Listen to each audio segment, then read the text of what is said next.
She was about to throw away half her dinner when a homeless woman approached her table and whispered, "Ma'am, could I have what you're leaving behind?" The millionaire looked up and froze. For one impossible second, she felt as though she were staring into the face of the baby she had buried 22 years ago. But that couldn't be. Her daughter was dead. At least, that was the story she had lived with for 22 years. The young woman lowered her eyes. "I'm sorry, I didn't mean to disturb you." The restaurant manager was already walking toward her. "You can't come in here. Outside, please." The woman stepped back. "I understand." Then the millionaire spoke. "Don't touch her." The manager stopped. "She's my guest." The room went silent. The millionaire pointed to the empty chair. "Bring her a clean place setting." The young woman stared at her. "You really don't have to." "I know. People are staring." "Let them." The woman slowly sat down. Her name was Lucy Sandoval. She hadn't eaten a proper meal in 3 days. The millionaire asked her name. Then she asked the question that broke something inside Lucy. "Are you hungry?" Lucy tried to smile. "A lot." The millionaire ordered fresh fish, soup, bread, juice, and dessert. When the food arrived, Lucy didn't touch it immediately. She stared at the plate. Then she took one bite. Her eyes filled with tears. "I forgot what hot food tasted like." The millionaire quietly said, "Eat." Lucy ate. Nobody rushed her. Nobody insulted her. Nobody told her she didn't belong. And for the first time in months, she felt human. Then she said something that made the millionaire's heart stop. "They told me nobody wanted me." "Who told you that?" "The orphanage." Lucy explained that she had been abandoned as a baby. She didn't know her parents. She didn't know her real name. The orphanage had given her the name Lucy Sandoval. The millionaire suddenly became very still. Because 22 years earlier, she had lost a daughter. Her name was Valentina. 6 months after her birth, Valentina developed a dangerous fever. Isabel Montenegro rushed her to the hospital. Hours later, doctors told her the baby had died. Isabel had held her tiny daughter's body. She had buried her. And for 22 years, she had never allowed herself to question what happened that night. Until Lucy walked into her restaurant. That evening, Isabel returned home and opened a room she hadn't entered in decades. Dust covered the furniture. A tiny dress still hung inside the closet. A photograph sat beside the old crib. Isabel picked it up. The baby's face stared back at her. She looked at the photograph, then remembered Lucy. The same eyes, the same expression, the same strange feeling she couldn't explain. Isabel whispered, "What if you never died?" The next morning, she called her investigator. "I want every record from the night my daughter disappeared. Every hospital document, every nurse, every person who had been there." And then she remembered one name, Dolores Rios, the nurse who had vanished after Valentina's supposed death. Find her. Days later, they located Dolores in a distant town. She was elderly and terminally ill. When Isabel's name was mentioned, Dolores began to cry. "I've been waiting 22 years for someone to ask me what really happened." Then she confessed. Valentina hadn't died. The fever was real. But someone had paid Dolores to make the baby disappear. Why? Inheritance. If Valentina lived, she would inherit. If she died, someone else would receive everything. Dolores couldn't kill the baby.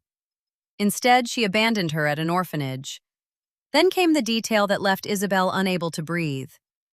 The orphanage was St. Rose's Children's Home, the exact orphanage where Lucy had grown up. Isabel stared at the investigator. "Are you telling me Lucy could be my daughter?" "There's only one way to know. A DNA test." For 48 hours, Isabel waited. She barely slept. She was terrified of discovering the truth, because if Lucy was Valentina, Isabel had found the daughter she had mourned for 22 years. But if she wasn't, she would have to watch another impossible hope disappear. Finally, the phone rang. Isabel answered. The investigator's voice was quiet. Mrs. Montenegro, you should sit down. Isabel gripped the table. Tell me. There was a pause. Then 4 words changed everything. The test is positive. Isabel closed her eyes. Lucy wasn't a stranger. She was Valentina. Her daughter was alive. But Isabel didn't know that the moment she brought her daughter home, someone else would learn the truth too. And that person had spent 22 years making sure Valentina never came back. Isabel stared at the DNA results until the words blurred through her tears. 99.9%. Lucy was Valentina. The daughter she had mourned for 22 years was alive. But telling Lucy would not be easy. That evening, Isabel found her sitting quietly in the garden. Lucy, I need to tell you something. Lucy looked worried. Did I do something wrong? No. Isabel sat beside her. You have a small mark beneath your left ear. Lucy touched it. Your father had the same smile you have, and that dimple on your cheek. Isabel's voice broke. Your name was never Lucy. Lucy stared at her. Your name is Valentina. My daughter. Lucy shook her head. No, that's impossible. Isabel handed her the DNA report. Lucy read it once, then again. Her hands began trembling. You're my mother? Yes. For years, Lucy had believed nobody wanted her. Now she discovered that somewhere in the world, a mother had spent 22 years grieving her. She began to cry. I thought I had nobody. Isabel pulled her close. You always had me. You just didn't know where I was. They held each other for a long time. For the first time in her life, Lucy had a family. But across the city, another man was about to receive devastating news. Isabel Montenegro was Isabel's brother-in-law, and 22 years earlier, he had been the one who ordered Valentina's disappearance. He had believed the child was dead. Now he learned she was alive. And worse, she was back in Isabel's home. If Valentina remained alive, she would inherit everything. Osto couldn't allow that. Then he remembered someone who could help. Ramon, Lucy's former boyfriend, the man who had convinced her to sign fraudulent loans, stolen the money, and disappeared, leaving her homeless and drowning in debt. Ramon met Osto privately. You want her gone? Ramon asked. I want Isabel to stop believing she's her daughter. Ramon smiled. I know exactly how to do that. They didn't need violence. They needed doubt. A fake photograph. A forged letter. A witness willing to lie. The story would be simple. Lucy had known who Isabel was before entering the restaurant. The hunger had been an act. The tears had been part of the performance. She had deliberately approached Isabel because she wanted the fortune. At first, Isabel refused to believe it. She couldn't have known. But then the evidence began arriving. One envelope, then another. A photograph of Lucy supposedly meeting Ramon. A letter claiming they had planned everything. And finally, a witness who swore he had heard Lucy discussing the inheritance. Isabel stopped sleeping. She began watching Lucy differently. Lucy noticed. Mom? Isabel looked away. What is it? You've been distant. I'm just tired. But Lucy knew something was wrong. She had spent her whole life being abandoned. She could recognize the beginning of it. One evening, Isabel finally confronted her. Lucy, did you know who I was before you asked me for those leftovers? Lucy froze. What? Did you know? You think I planned this? I don't know what to think anymore. Lucy stared at her mother. You think the hunger was fake? Isabel said nothing. The tears? The 8 months I spent sleeping on the street? Isabel couldn't answer. Lucy slowly nodded. I understand. She walked upstairs. A few minutes later, she returned with a small bag. Isabel watched her approach the door. Where are you going? Somewhere I don't have to prove that I'm your daughter. Lucy. She placed the house keys on the table. I never wanted your money. Her voice cracked. I never wanted your mansion. Then she looked directly into Isabel's eyes. I only wanted a mother. And she walked away. Isabel stood frozen. For 22 years, she had feared losing her daughter. And now, after finally finding her, she had pushed her away. But as the door closed, Isabel looked again at the photographs. Something didn't make sense. If Lucy had planned the entire scheme, why would she walk away from millions? For the first time, Isabel stopped asking whether Lucy was guilty. She started asking a different question. Who wanted her to believe it? And when Isabel began searching for that answer, she was about to uncover the conspiracy that had destroyed her family 22 years earlier. Isabel called her investigator. Find out who created these photographs, and find the witness. Within hours, the truth began falling apart.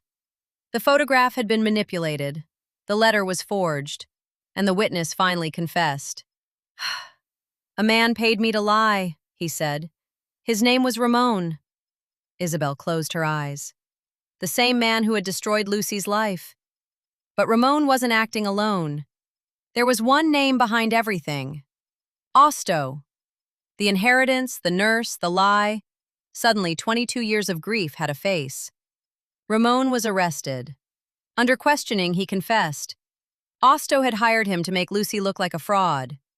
But Isabel wanted the truth, so she called Osto. I need you to come to the house. He arrived confident. I always warned you about that girl, he said. Isabel looked at him quietly. Then tell me something. What happened to my daughter 22 years ago? Osto's expression changed. She died. Isabel pressed play. His own voice filled the room. The recording captured the order he had given Dolores Rios. Make the baby disappear. Osto went pale. That recording proves nothing. Then the door opened. Dolores entered. She was weak, elderly, and trembling, but she carried the signed confession that had haunted her for 22 years. I was paid to make your baby disappear, she said. I couldn't kill her. I left her at St. Rose's. Isabel's eyes filled with tears. You saved her! Dolores lowered her head. I thought about her every day. The police entered moments later. Osto and Ramon were arrested. Osto had protected an inheritance for 22 years. Now the secret had destroyed him. But Isabel wasn't celebrating. She was searching for Lucy. She found her sitting outside the old school she once dreamed of attending. Isabel sat beside her. I was wrong. Lucy looked away. I should have trusted you. You had evidence. I had lies, Isabel said. And I let fear speak louder than my heart. Lucy was silent. Then Isabel reached for her hand. I don't need you to forgive me today. Lucy finally looked at her. I already did. They hugged. Not like strangers, just like a mother and daughter who had finally found each other again. Months later, Lucy returned to school. She chose education because she remembered the little girl who once escaped loneliness through books. She wanted other children to discover that same door. Isabel watched her walk into her first classroom. She could have given Lucy everything money could buy. But Lucy had already found something more important, a reason to believe in herself. And perhaps that is the real lesson.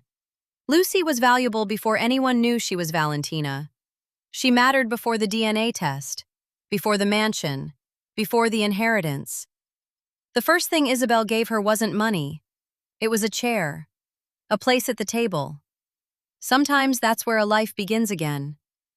If you want more stories about resilience, second chances, kindness, and people who discover their worth after being overlooked, stay with this community. We're here for stories that leave something behind after the screen goes dark. And before you go, think about this.